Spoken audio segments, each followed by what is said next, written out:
वक्रतुंड महाकार्य सूर्यकोटि समप्रभा निर्विघ्नं कुरु मे देव सर्वकार्येषु सर्वदा। ओम गं गणपतये नमः। समस्तଙ୍କୁ ମୋର ନମସ୍କାର। 7 ତାରିଖ ଆଗକୁ ସେପ୍ଟେମ୍ବର 7 2024 ବାର ଶନିବାର ରହୁଛି ଗଣେଶ ପୂଜା। ତ ଶ୍ରୀ ଗଣେଶଙ୍କର ପୂଜା ଅର୍ଚ୍ଚନା ରହୁଛି ସେଦିନ। ଆପଣମାନେ ଜାଣିଥିବେ ଯେ 7 ତାରିଖ ହେଉଛି 7 ନମ୍ବର ହେଉଛି କେତୁଙ୍କ ନମ୍ବର।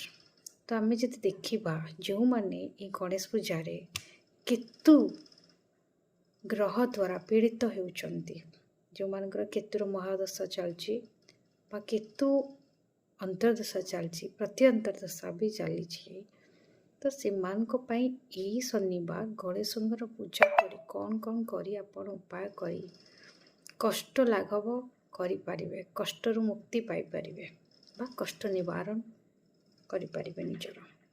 ତ କ'ଣ କରିବେ ଆପଣମାନେ?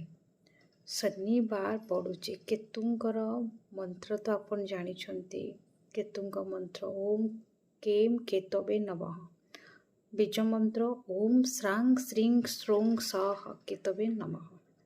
ମନ୍ତ୍ରକୁ 108 ବାର ଶନିବାର ଜପ କରିପାରିବେ। କିନ୍ତୁ ସକାଳୁ ଯେତେବେଳେ ଭଗବାନଙ୍କୁ ଗଣେଶଙ୍କୁ ପ୍ରାଣ ପ୍ରତିଷ୍ଠା କରି ଆପଣ ପୂଜା ଅର୍ଚ୍ଚନା ଆରମ୍ଭ କରିଦେବେ, ତ କ'ଣ କରିପାରିବେ? କାରଣ ସେଦିନ ଶନିବାର ପଡ଼ୁଛି, ରାହୁ କେତୁ ଆଉ ବୁଧ ଗ୍ରହଙ୍କର ଉପାୟ ପାଇଁ ପ୍ରାୟ ଆମେ ଗଣେଶ ଭଗବାନଙ୍କୁ ପୂଜା ଅର୍ଚ୍ଚନା କରିଥାଉ।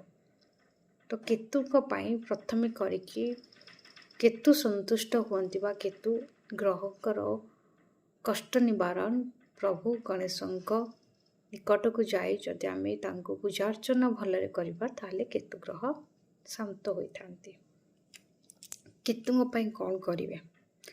କେତୁଙ୍କ ପାଇଁ ପ୍ରଥମେ ଆପଣଙ୍କର ଯଦି କେତୁଙ୍କ ମହାଦଶା ଅନ୍ତର୍ଦଶା ଚାଲିଛି, ତ ଧ୍ୱଜା ନାଲି ବା ଅରେଞ୍ଜ କଲର ଧ୍ୱଜା ଆପଣ ଆଣିକି ସକାଳୁ ଯାଇ ଗଣେଶଙ୍କ ମନ୍ଦିରରେ ଆପଣ ଧ୍ୱଜା ଅର୍ପଣ କରିଦେବେ ପ୍ରଥମେ ନିଜ ହାତରୁ। ସେକେଣ୍ଡ, ଆପଣ ସେଦିନ ଧଳା ରାଶି ଲଡ଼ୁ ପ୍ରସାଦ କରିବେ। ରାହୁ ଦ୍ୱାରା ପୀଡ଼ିତ ଅଛନ୍ତି, କଳା ରାଶି ଲଡ଼ୁ ପ୍ରସାଦ କରିବେ। ଶନିଙ୍କ ଦ୍ୱାରା ବି ପୀଡ଼ିତ ଥିଲେ, କଳା ରାଶି ଲଡ଼ୁ ପ୍ରସାଦ କରିବେ। ଗଣେଶଙ୍କର ଅତି ପ୍ରିୟ ହେଉଛି ଧନିଆ। ଧନିଆ ଆପଣ ଦେଇପାରିବେ ଟିକେ। ଆଉ ହେଇଗଲା କଞ୍ଚା ଗ୍ରୀନ୍ ମୁଗ ଯୋଡ଼ି ଆପଣ ଅର୍ପଣ କରିପାରିବେ। ପ୍ରସାଦରେ ଆପଣ କ'ଣ କରିବେ? ପ୍ରସାଦରେ ଆପଣ ସେଦିନ ତା ସହ ଆପଣ କ'ଣ କରିବେ ନା, ପ୍ରସାଦରେ ଆପଣ ଭୋଗ ଅର୍ପଣ କଲାବେଳେ ମୋତିଚୁର ଲଡ଼ୁ, ମୋଦକ ବି ତାଙ୍କର ପ୍ରିୟ, ଆପଣ ପ୍ରସାଦ ଦେଇପାରିବେ।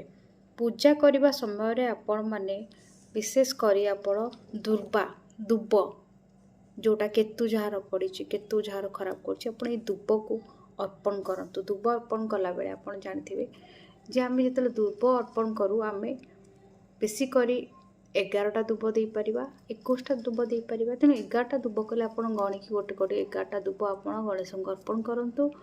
ଦୁବ ଅର୍ପଣ କଲାବେଳେ ସମୟରେ ଆପଣ ଗଣେଶଙ୍କୁ ଯେତେବେଳେ ଦେବେ, ଗଣେଶଙ୍କର ଅତି ପ୍ରିୟ ଆପଣ ତାଙ୍କ କାନ୍ଧ ପାଖରେ ରଖିପାରିବେ।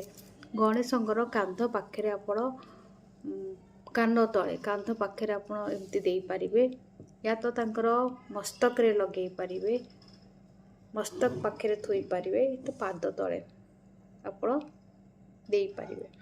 ଦେବା ସମୟରେ ଆପଣ ଯେତେବେଳେ ବି ଦୁର୍ବା ଅର୍ପଣ କରନ୍ତୁ, ଫୁଲ ଚଢ଼ାନ୍ତୁ।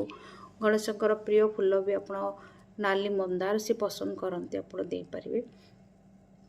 କିନ୍ତୁ ଯେତେବେଳେ ଦେବା ବେଳେ ଆପଣଙ୍କର ଏଇ ଆଙ୍ଗୁଠିଟି କେବେ ବି ଲଗାଇବେନି। ଏଇ 3ଟି ଆଙ୍ଗୁଠିକୁ ଆପଣ ୟୁଜ୍ କରନ୍ତୁ। 3ଟି ଆଙ୍ଗୁଠି ହେଉଛି ଆମର ଏଇ ଫିଙ୍ଗର, ଦେଖନ୍ତୁ ଆପଣ ବୁଢ଼ା ଆଙ୍ଗୁଠି, ମଝି ଆଙ୍ଗୁଠି, ring finger, middle ring and thumb, 3ଟି ଆଙ୍ଗୁଠି ଆପଣ ଦୁବାକୁ ଅର୍ପଣ କରନ୍ତୁ। 11ଟି ଦେଇପାରିବେ, 21ଟି ଦେଇପାରିବେ, ଠିକ୍ ଅଛି।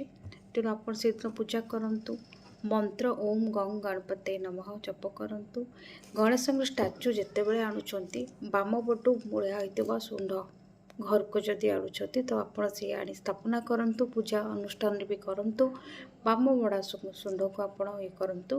ଯେତେ ଆମର ଥାଏ विपद असुविधा जहाँ जनइबे कहुए सी सुंड मध्यम नहीं जाती कष्ट विपद को। तापर आउ गोटे जिनस हूँ कौन ना गणेश को जितेबले भी आम आणुचे गणेश जिते बसवा घरे जदि आप पूजा कर गणेश घरे विद्यालय ऑफिस रे गणेश बसी स्टाच्यू आणतु या तो सी पढ़ुबार आशीर्वाद करुबार छिड़ा हबार स्टाच्यू आणतु नहीं। छिड़ा हवा स्टाच्यू आनी घरे पूजा करा जाए नहीं। ठीक अच्छे एतिके आपण करंतु आपणकर जहाँ जहाँ उपाय कहली करी आपण निश्चय शनिवार दिन गणेश को आनी आपण कष्ट चढ़ंतु केतु ग्रह ठार मुक्ति पातु। स्पेशली नमस्कार।